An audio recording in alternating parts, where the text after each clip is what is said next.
Okay, this is Ringwalk Media. It's a Sunday afternoon. We've got nothing else better to do than come down and talk to Mr. Tom Welland. How are you, sir? I'm good, thank you. It's a bit hot in here, isn't it? But listen, you're back in Brentwood. You're a fit and healthy young boxer. I'm not. I wouldn't say fit at the moment. Oh, no, I'm joking. I'm getting there. Normally I'd rip your hair at this moment, but you're not in camp, so I'll leave you to it. Well, listen, the comeback is on. You're doing incredibly well, and a really good 2 performances this year so far. How do you feel?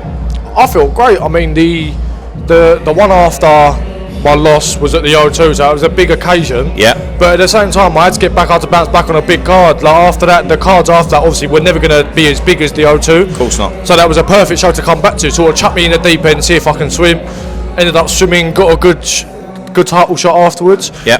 But if nothing else, you just dust the cobwebs off, get back into the mix of things, and just be around it all again. Well, the O2 and York Hall, I mean, 2 really good venues to kind of come back into, because it kind of takes your mind off of all the other rubbish, doesn't it? Oh, yeah, of course. I mean, as well, there was a lot of rubbish for the last sort of 6, 7, 8 months before I come back. Yeah. But you sort of just got to block out the noise and just keep your head down, concentrate on the fights. And yeah, all right, the O2 fight, and don't get wrong, it was never going to be an opponent that was going to come and take my head off, because it was my first fight back. But it was perfect for what I need, just to get the cobwebs off, be around the fight week media, around the fight week sort of. There's just all the fight week media events and the stuff that comes with it, you know. But yeah, I was just that whole fight camp and that whole week was just about just enjoying boxing again.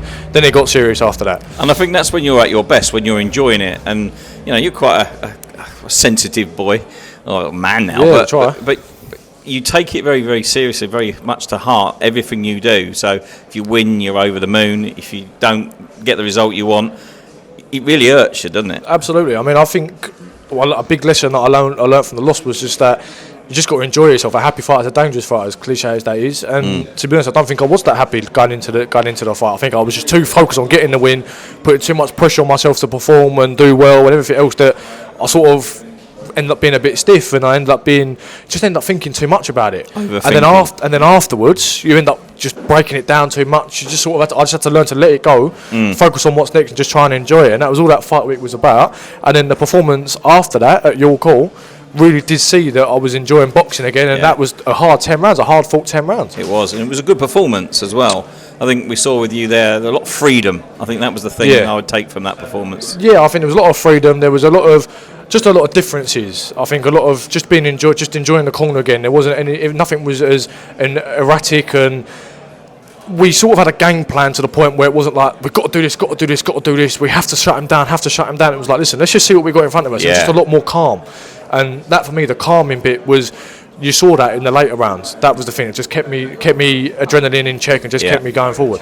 Well, listen, let's talk about the future, because I know what you're like. You want to get in there and get some titles. I know there's nothing arranged just yet, but that's next step, surely. Yeah, I mean, we're looking, and we want a good title shot, and something that's like a ranking title, a domestic title. We've got a good title now, so. Not planning on defending it, but we definitely want to get like an English, British eliminator, anything like that we can get. But to be honest, I just want to be in the rounds. I just want to get the rounds. Need to get the 10 rounders in. I've moved to that sort of pace now where we're doing 8s, 10s, and that's where we need to stay now. Whether that's for a title or not doesn't matter. But also, in terms of opponent, it will just give them a little bit of an incentive just to come. They're good opponents. It will help my ranking, and then the titles will come after that. And to be honest, I'm just happy just enjoying boxing again.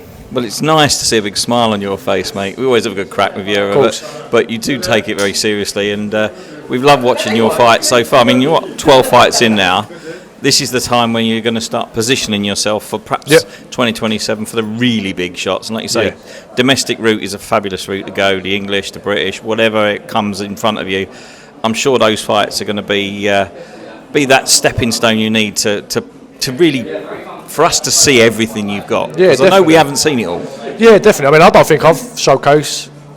I think I've still got 75% to show. Yeah. You know, but at the same time, it needs to be the right time for me to show different bits of my arsenal. And like I say, the domestic route. There's some great domestic fighters at this level. There's some great fights to be done at domestic level. Some great learning fights, and also just to be in and around it. You know, keep taking the steps up. I'm with a good promotion. I'm lucky. I've got age on my side, so I haven't got to sort of skip any stages. I've not got to go from 0 to there's 10, no pressure. Then to 20. Yeah, there's no pressure, and for me, that's such a blessing that I can take this English title shot if I want it. I can then defend it 2 or 3 times if I want to. I haven't got to take the British straight away if I don't want to. If I don't fancy the fight with whoever's got the British, or if it doesn't make any sense, I can wait. Yeah. You know, I can do whatever I want to do at this time, and I don't need to rush. Go back to the statement you said at the beginning, a happy fighter. Exactly, and just enjoying it, enjoying the fights, enjoying the camps, enjoying the process, enjoying being around these people, and just soak it all up and just move forward. We're in Brentwood in Essex at the top tier show, a place you love and you've boxed on, obviously. It's just Johnny's just doing such a good job. It's about time someone invested in him properly, isn't it? 100%, man. Like, I do feel for Johnny, because obviously everything that he's doing is out of his own pocket. Yeah. That can't last forever. You know, I think, to be honest, he's done well to get this far out of his own pocket. You know, these shows are not cheap. They're not cheap. He's not making anything out of these shows. He's only recently just started breaking even, from what I've been told and from what Johnny said. That's hard, man. Like, Johnny's got a family to feed. He's got a house he's got a roof to pay for.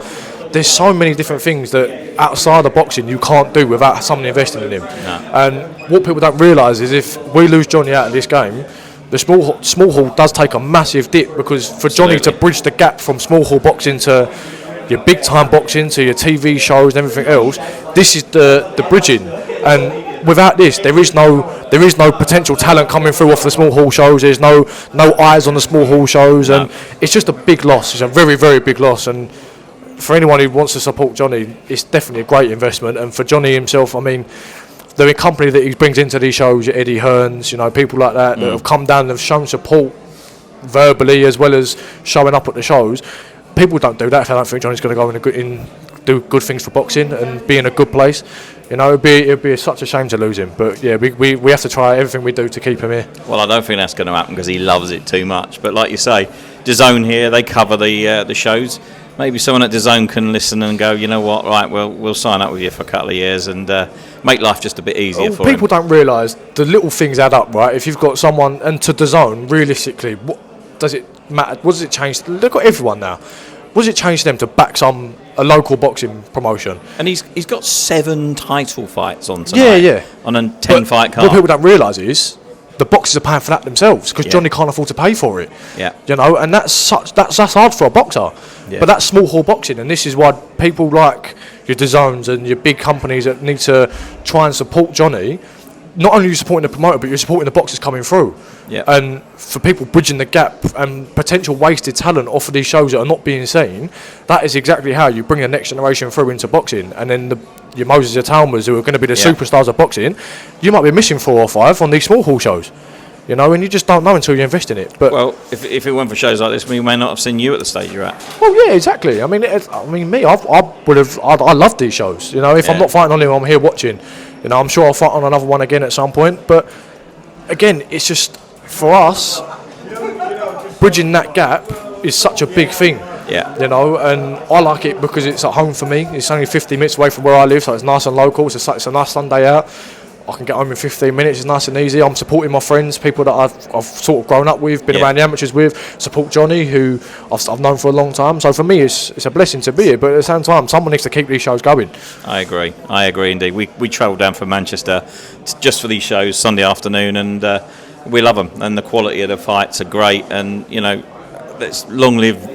This continues. Really live top tier. 100%. Long live top tier. Long live top tier. And I mean, you always come out with a good line, don't you? That's it. Yeah, that's the title, isn't it? Long live top tier. Well, listen. But I just think, in terms of a Sunday, what a great concept. Yeah. Sunday afternoon boxing. You're home in time for your roast dinner.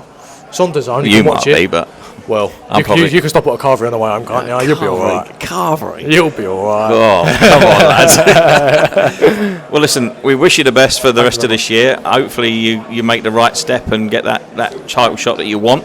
I'm really looking forward to seeing the new Tom Welland and continue on, because it's a good start to this year, and I hope it gets better, mate. Thank you very much. Good to see you as well. And you, mate. Yeah, you're looking well. Thank you, mate.